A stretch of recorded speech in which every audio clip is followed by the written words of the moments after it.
राधे राधे दोस्तों। हम लोग आज इस कहानी में जानेंगे कि हम लोग किसके भाग्य का खाते हैं।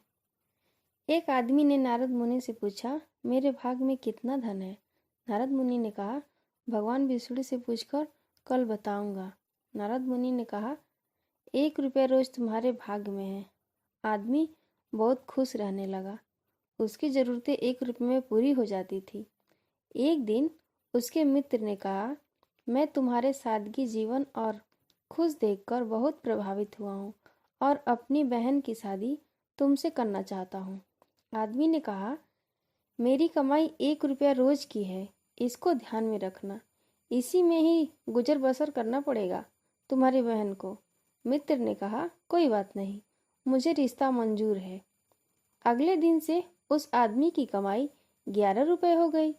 उसने नारद मुनि को बुलाया, फिर पूछा, मुनिवर, मेरे भाग्य में 1 रुपये लिखा है, फिर 11 रुपये क्यों मिल रहे हैं। नारद मुनि ने कहा, तुम्हारा किसी से रिश्ता या सगाई हुई है क्या। आदमी बोला, हाँ हुई है। तो नारद मुनि ने बताया, यह तुमको 10 रुपये उसके भाग्य के मिल रहे हैं, इसको जोड़ना शुरू करो, तुम्हारे विवाह में काम आएंगे। एक दिन उसकी पत्नी गर्भवती हुई और उसकी कमाई 31 रुपये होने लगी।